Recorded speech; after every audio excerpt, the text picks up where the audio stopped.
limb. So when this was stimulated, the afferent was working, but the efferent was not working. Quiet, please. Now, the glossopharyngeal nerve, or the ninth cranial nerve, is going to be the afferent limb of the gag reflex, because it supplies the palate. And this is how we test it, with gag reflex, or touching the arches of the pharynx. You know what are the arches of the pharynx?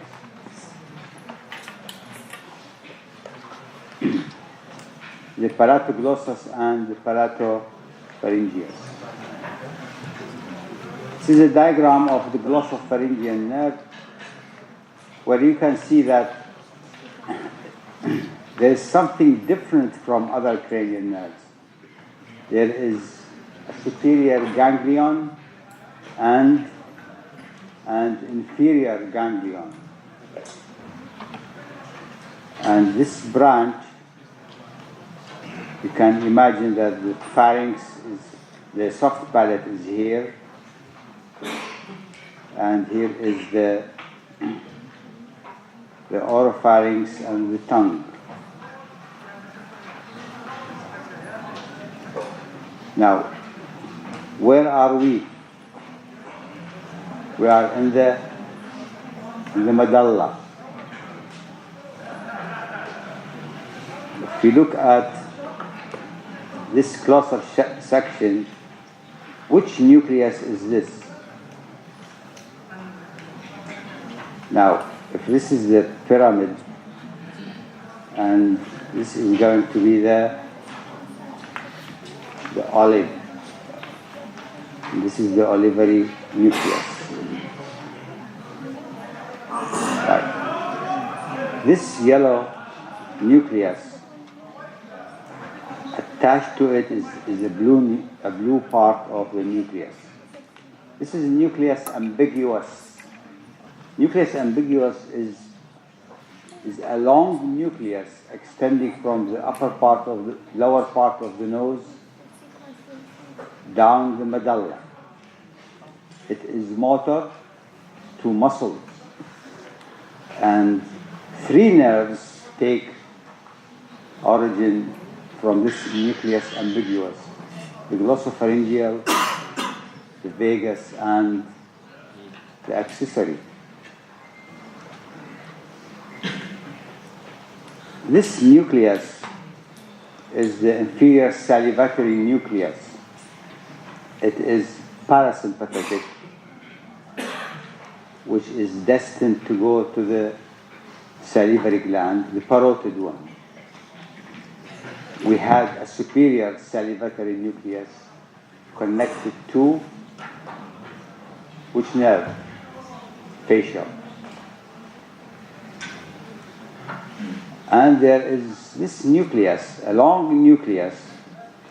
You may notice that it has 2 colors. It's a long nucleus. This is nucleus and tractus solitarius. This nucleus regulates internal structure. That means it has no relation to skin sensation or skeletal muscle. It regulates internal structures of the body. The upper part is gustatory. It is concerned with taste. The lower part is sensory. And this nucleus, the long one with the dilatation here going along this way, is the nucleus of trigeminal. Then, if we look at what are the elements, the afferent and the efferent, system of the glossopharyngeal. Now we can see 1, 2, 3, 4, 5. 5 modalities. Okay. Now, this part of sensation, like a common sensation of the tongue or the palate, when it gets in, it goes to trigeminal ganglion. Okay, so there's one connection between the glossopharyngeal and trigeminal nucleus, and that is the trigeminal nucleus feels the sensation brought in by glossopharyngeal. This modality, pink one, because it comes through the glossopharyngeal nerve and ends in nucleus and tractus solitarius. Okay, this part is concerned with internal organs. Okay, it is sensory.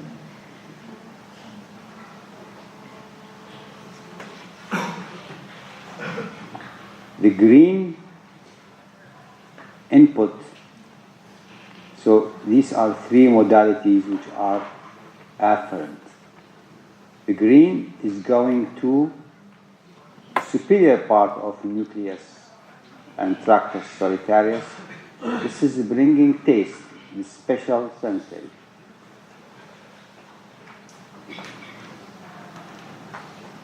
Now the brown arrow is coming from nucleus ambiguous. This is concerned with skeletal muscle. This is going to a single muscle called Stylopharyngeus. Then there is this inferior salivatory nucleus, the parasympathetic, which is going as an efferent. It goes a long way to the carotid gland.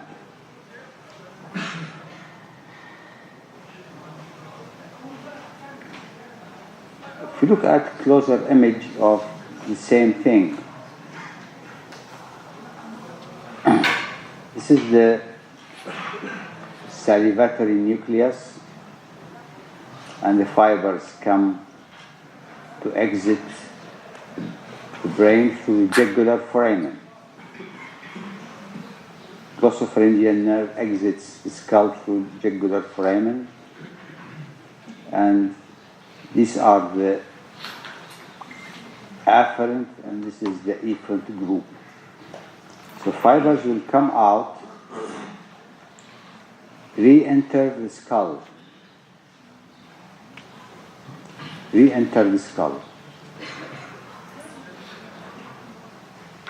and it goes to the tympanic cavity through tympanic branch and forms a plexus. Now we have seen this when we talked about the middle ear. We said that on the medial wall of the middle ear there's a promontory, and on the promontory there is a plexus of nerves called tympanic plexus, fed by a tympanic membrane, tympanic nerve, sorry. Then what comes out of the plexus is a nerve called lesser petrosal nerve. We heard about greater petrosal nerve, which is connected to the facial nerve. Then this lesser petrosal nerve will go to the middle cranial fossa, foramen ovale, mandibular nerve,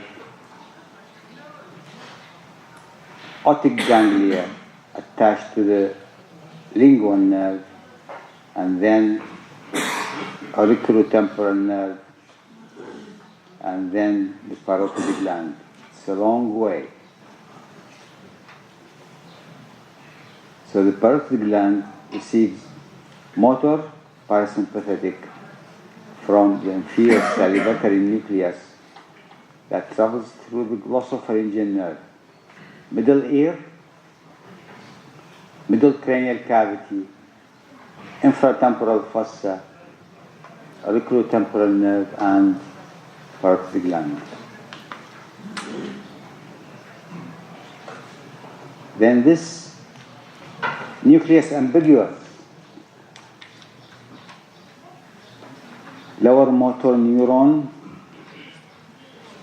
will go through the jugular foramen and it goes to styloid process,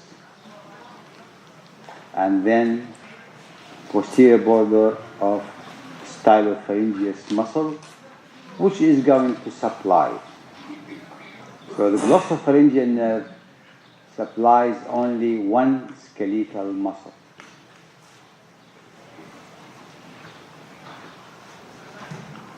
Let's see another story. The general sensory part of the glossopharyngeal. It comes from the upper pharynx, posterior 1/3 of the tongue, as an afferent through pharyngeal branches. Where do you think this input is going to end?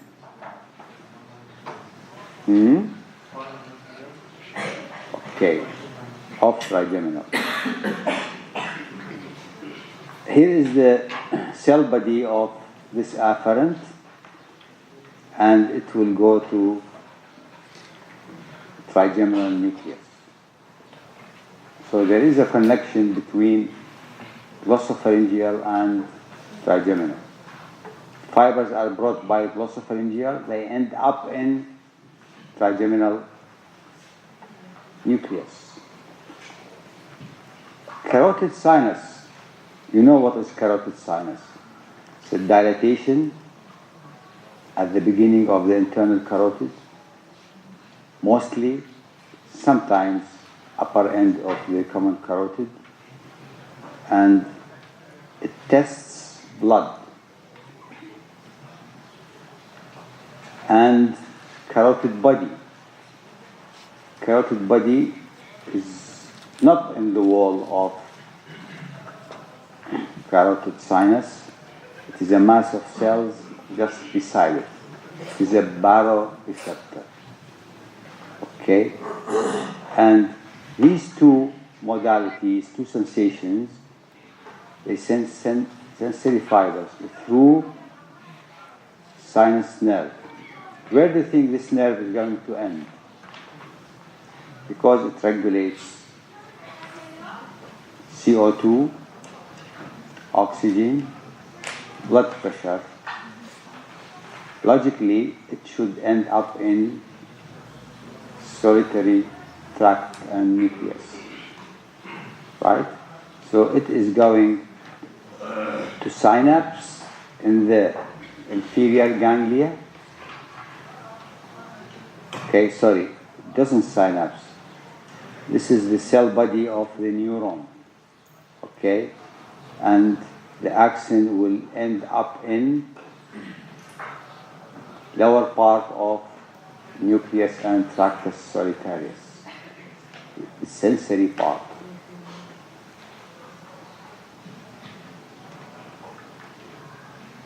Posterior 1/3 of the tongue, taste. Also, as an afferent, the sensation will come through pharyngeal branches and get in the glossopharyngeal nerve. The cell body is in the inferior ganglion, and the axon will get through the glossopharyngeal nerve and it ends in the upper part of nucleus and tractus solitarius, the gustatory part of this nucleus. Where are we? This is the posterior cranial fossa. This is the margin of petrous part of the temporal bone. This is the internal auditory meatus, and this is the jugular foramen. This is the the Glossopharyngeal nerve. This is a diagram of the jugular foramen. Now, the jugular foramen is divided by a spine into two parts. The vascular one is occupied by the sigmoid sinus and beginning of internal jugular vein. The neural part is occupied by nerves, cranial nerves. Now, this is the Glossopharyngeal nerve. Inside the canal of the jugular foramen, it is going to send a branch that goes through the petrous part of temporal bone. Okay, that's the jugular foramen. This is petrous part of temporal bone, and this is the middle cranial fossa.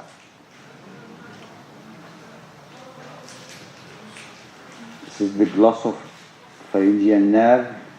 This nerve coming out of the glossopharyngeal, inside this canal of the jugular foramen, it is called tympanic nerve.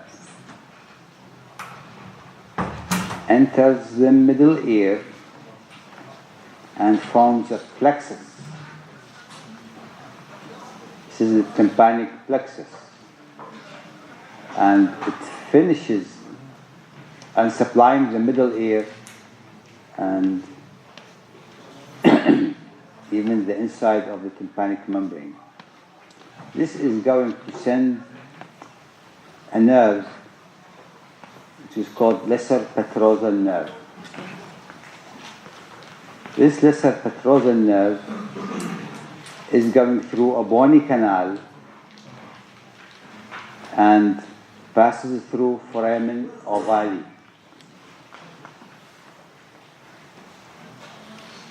Along the mandibular division of trigeminal, goes to the lingual nerve and reaches the otic ganglia, and from that through the auriculotemporal nerve, okay, to the parotid gland. So this is the long way of supplying the parotid gland. Other salivary glands are supplied by facial nerve. Okay? Facial nerve. This is a diagram of pathway and branches of the glossopharyngeal. That's the mandible, that's the tongue. These are the extrinsic muscles of the tongue, and this is the larynx. It is the superior ganglia of glossopharyngeal, inferior ganglion of glossopharyngeal, and this is the glossopharyngeal nerve. It's a tiny, slim, small nerve. It passes along this muscle, Stylopharyngeus, which is going to supply. This is the only skeletal muscle supplied by the glossopharyngeal. That's the Stylopharyngeus muscle.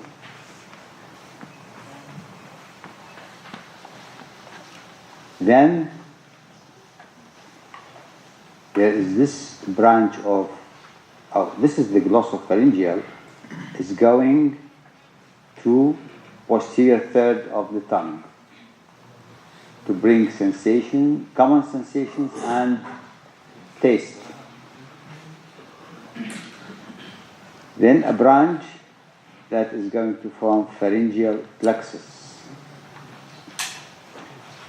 Pharyngeal plexus is made of glossopharyngeal, common sensations, the vagus and sympathetic as well. Now, let's come to the carotid sinus and carotid body. Now, here is the carotid sinus, and this little mass is the carotid body. And what comes out of these two structures is called carotid or sinus nerve. This nerve is going to join the glossopharyngeal, and this is a posterior view of the Stylopharyngeus. This Stylopharyngeus is the only skeletal muscle supplied by Glossopharyngeal nerve. This is the mandible, and this is the neck, and this muscle is Stylopharyngeus muscle. This yellow muscle is the Stylopharyngeus, coming from the styloid process and passing between superior and middle constrictors of the pharynx. This is a posterior view of the pharynx. This is the green is the superior constrictor, and the muscle coming from the styloid process that goes between the superior and middle constrictors is the Stylopharyngeus. This is the Stylopharyngeus muscle. And this is the Glossopharyngeal nerve. This is a posterior view. Again, this is the posterior part of the pharynx, and the hooked structure is Glossopharyngeal nerve.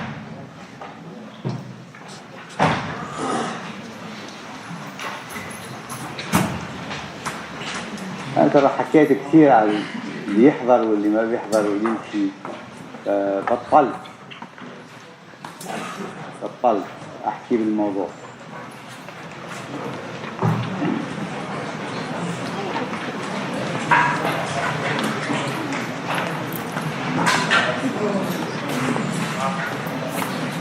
أنا بكرة هون أكثر شيء طلاب يطلعوا،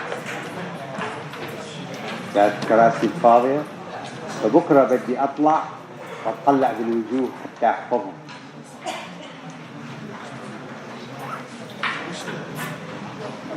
Gag reflex is very important, because if somebody loses the gag reflex, then this person is going to aspirate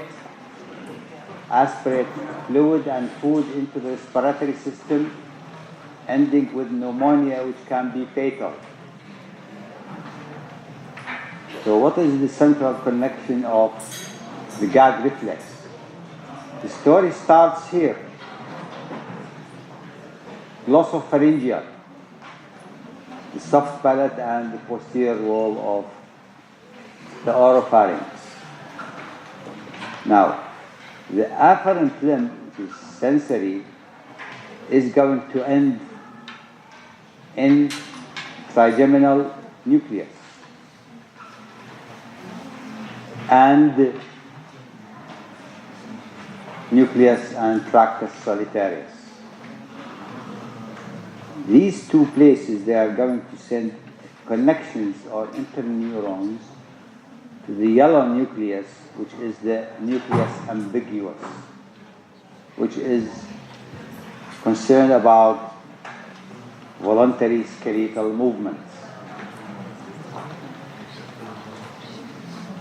Now, this nucleus ambiguous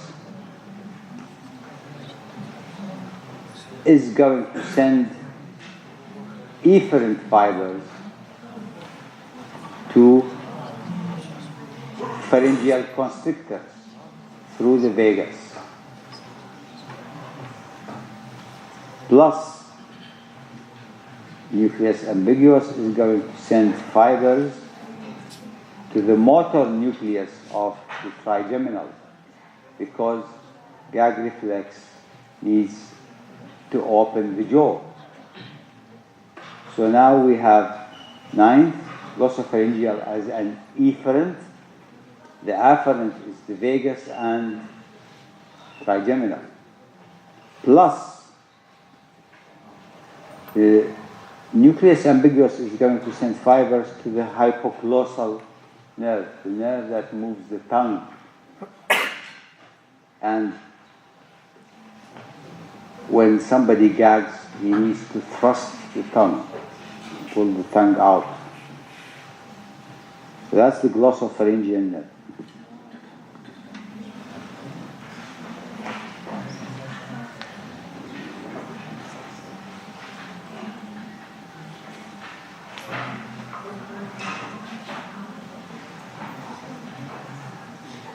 The vagus nerve. This person was asked to say "ah," and the uvula has deviated to the right. That means the motor supply to the muscles of the soft palate on the left are paralyzed. So there is a problem with the left limb, afferent limb. Efferent limb. And this is done by the vagus.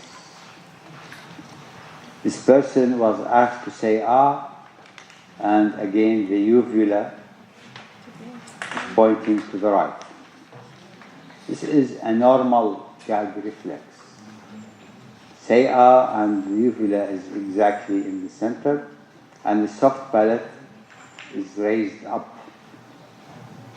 This is something you are going to do lots of times in your life. This lady is having a feeling that she wants to vomit.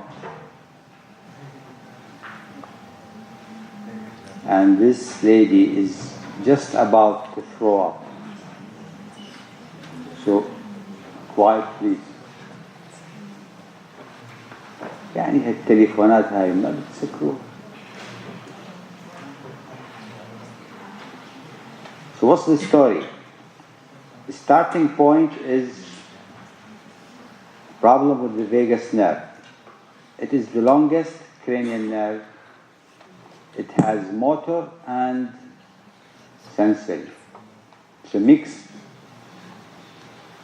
It passes through the neck, the only cranial nerve that goes to the neck.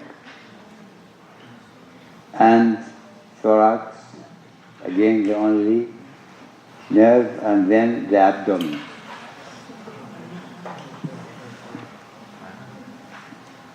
Therefore, it has the widest distribution. Some people call it gastronomic nerve. What are the central connections of the vagus? This is the motor nucleus of the vagus,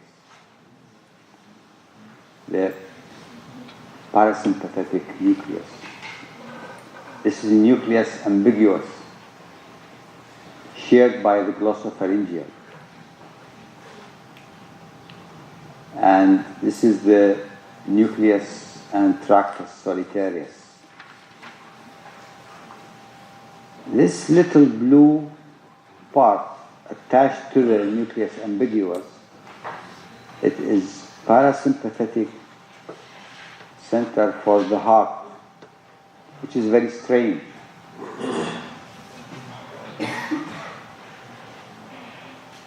Surprising. This is the motor nucleus of the vagus. the dorsal motor nucleus of the vagus. And let's look at what goes in and out of the vagus. Two afferents and two efferents modalities.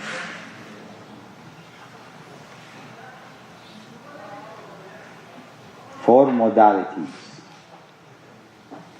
This efferent, if you follow it, it's coming from the dorsal motor nucleus. And it's parasympathetic, preganglionic, and ends up in parasympathetic ganglia of thoracic and abdominal organs, or smooth muscles and glands. The nucleus ambiguous, which is again shared by three nerves, glossopharyngeal, vagus, and accessory, sends fibers to motor fibers of muscles of palate, pharynx, larynx. And how do we test these muscles? We ask the patient, what's your name? Drink water, and we check the gag reflex, because the vagus produces the efferent limb of the gag. Lesions involving both sides of nucleus ambiguous is leading to complete loss of swallowing activity. Cannot swallow. Respiratory problems can be severe because of loss of gag reflex. And normal speech by the larynx is lost forever. And that is a very dangerous condition.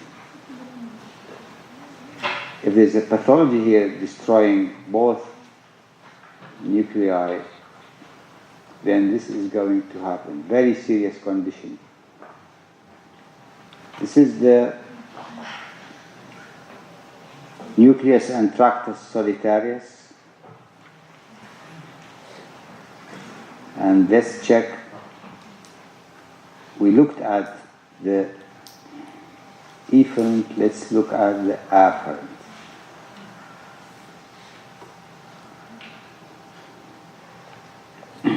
Lower part of nucleus and tractus solitarius is viscerosensory fibers.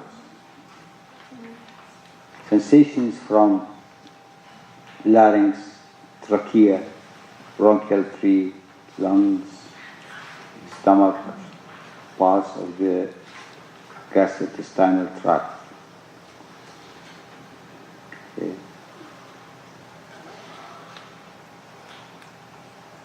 Plus, chemosensory, taste buds from the epiglottis. They all end up in nucleus and tractus solitarius. Again, this is nucleus and tractus solitarius. This is the motor nucleus, which is parasympathetic. This is nucleus ambiguous, and this is the trigeminal nucleus. There is this afferent, visceral sensory, sensations from organs like lungs, bronchial tree, stomach. They come and synapse, or the cell body is in the inferior ganglion, and they end up in the lower part of nucleus and tractus solitarius. The general sensory the other modality of the afferent, they are going to end up in trigeminal ganglia. The efferent is parasympathetic from the motor nucleus, dorsal motor nucleus, and somatic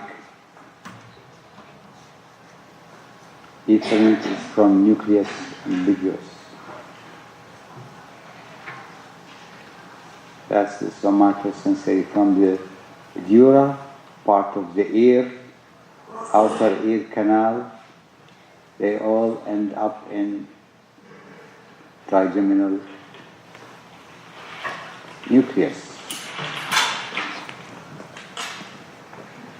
This is the point of exit of the vagus nerve.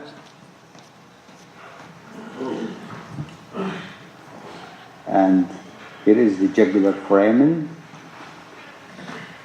The vagus nerve gets in the jugular foramen. This is the jugular foramen.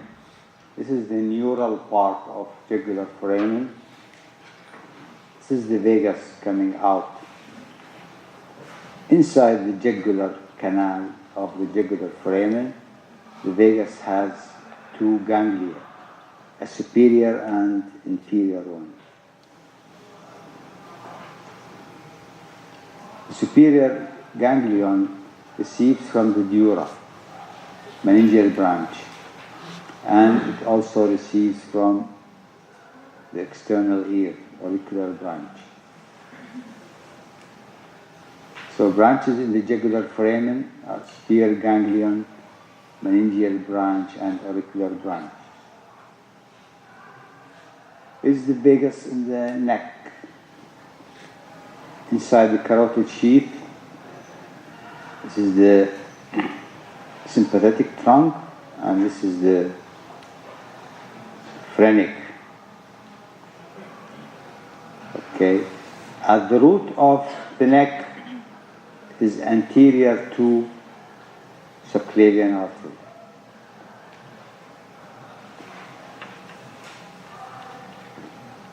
That's the sympathetic trunk, and this is the phrenic.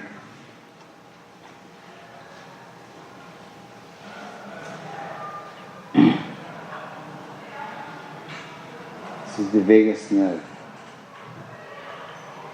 In this dissected head and neck, if you look at this probe, you can see that this is the common carotid, this is the internal jugular, and the vagus is deep to both structures.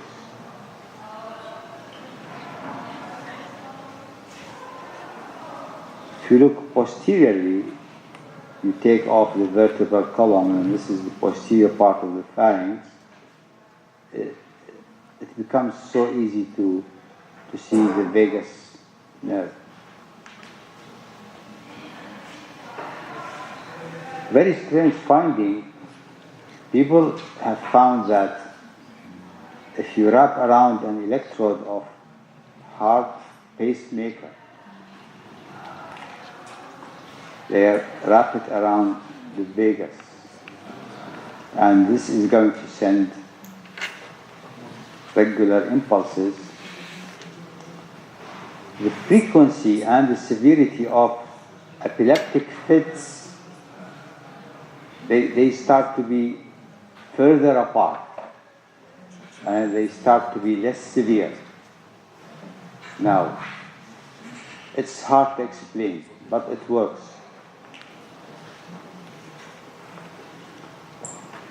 Branches in the neck, superior laryngeal nerve, recurrent laryngeal nerve, pharyngeal branches, and superior cardiac nerve.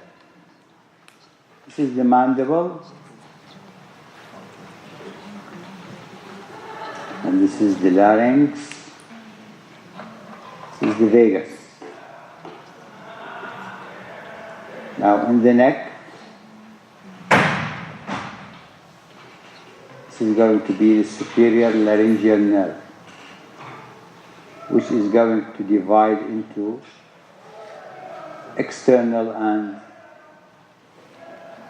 internal, that's internal, and this is external laryngeal nerve. This is an image showing that this is the superior laryngeal, this is the internal, passing through a hole in the thyroid membrane, and this is the external laryngeal nerve. That's the story of gag reflex we have just talked about. Now the vagus provides motor supply to the larynx and pharynx. So ask the patient to speak. The uvula should be observed. When the patient says ah, it should be in the center and does not deviate a movement. This is again gag reflex. I don't know why it's repeated so many times. In summary, the gag reflex has a sensory component, which is the afferent limb, carried out by glossopharyngeal, motor component by the vagus, plus the mandibular branch of trigeminal and the hypoglossal. This opens the mouth, and this is thrust the tongue. Pharyngeal branches, they relay in the inferior ganglia. They can be sensory or motor. The motor comes from cranial nerve number 11, but carried by the vagus. And they form the pharyngeal plexus and supply pharyngeal muscles. If these pharyngeal muscles are out of order, paralyzed pharynx, then the patient has bad swallowing. When the patient has bad swallowing, if he drinks water or food, things will get into the respiratory system, which is very bad and can be dangerous. Therefore, in this case, you have to feed the patient through nasogastric tube.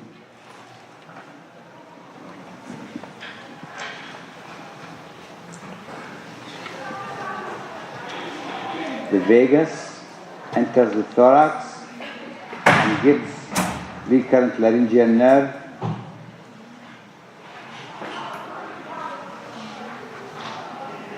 that turns around the arch of the aorta. On the right side, it turns around subclavian artery. When the recurrent laryngeal nerve is cut, you get paralysis of the vocal cord, resulting in hoarseness of the voice. The vagus gets in the thorax,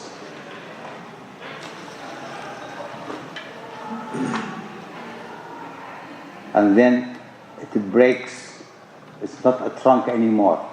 It breaks into a plexus, esophageal plexus and tracheal plexus and bronchial plexus, pulmonary plexus, and lower down it reforms itself as a trunk. That's the plexus, different type of plexuses. And cuff is a very important reflex. No cuff is very serious. Why? Because of retention of secretions and foreign bodies. Now, cuff reflex, the sensory component is the vagus. The center is the medulla, and the motor component is expiratory muscles. The vagus is also concerned with aortic bodies that feel blood pressure present in arch of the aorta and chemoreceptors, and they are carried by the vagus nerve, and therefore it controls blood pressure. The superior cardiac nerve, 2 or 3 branches, communicate with the sympathetic fibers, and these will be discussed with the sympathetic system. This is an image of how the vagus nerve breaks down into a plexus around the esophagus and then reforms, supplying stomach and intestine.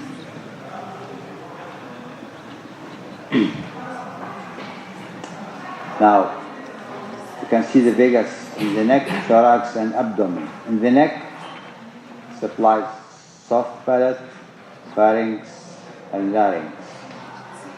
In the thorax, it supplies the heart, conductive system, lungs, smooth, motor for glands and smooth muscles, plus sensory, and below the diaphragm, the GIT supplies glands, smooth muscles, plus sensory. How do you test?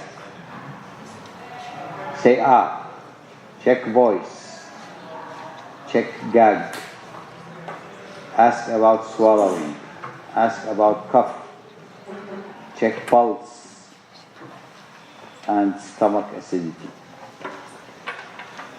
plus bowel motion. Now, I will put the mile mark for the vagus on your e-learning. Now, a few words, if we have time, about 11th accessory.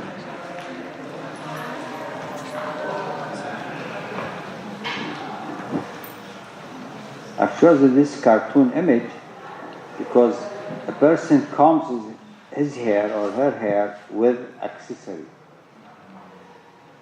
You rotate the scapula so that your arm can reach the hair, done by trapezius.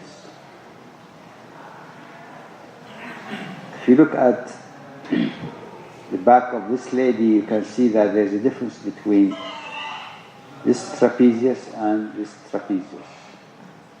This person has what is called dropped shoulder.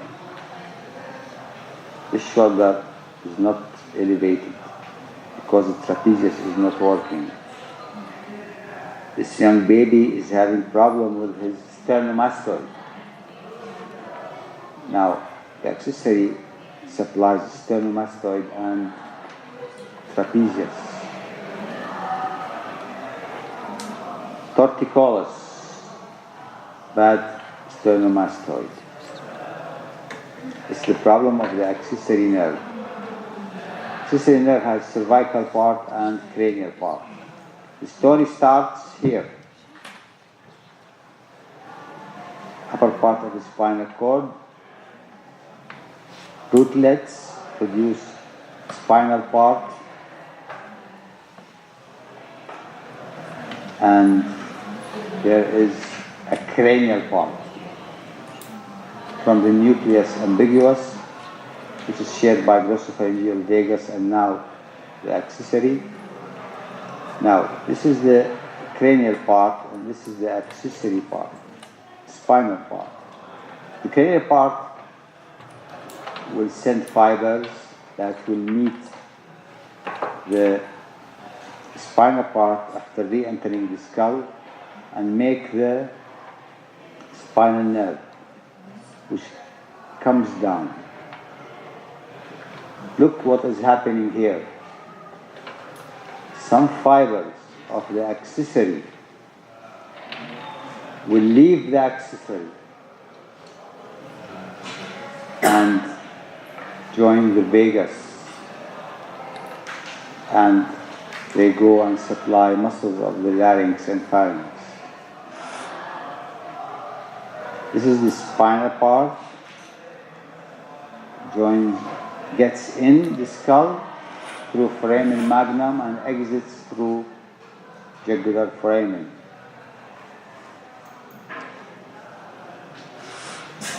Comes out of the jugular foramen under the sternomastoid, passes through the posterior triangle of the neck to supply trapezius. There is a very useful lymph node here. It's called scalene lymph nodes. Now people like to take it as a biopsy in cases of cancer of head and neck. And this is the scalene lymph node enlarged. This is the accessory nerve, deep to the trapezius. This is testing the accessory nerve. Shrug your shoulder against resistance. Testing trapezius. This is testing sternomastoid.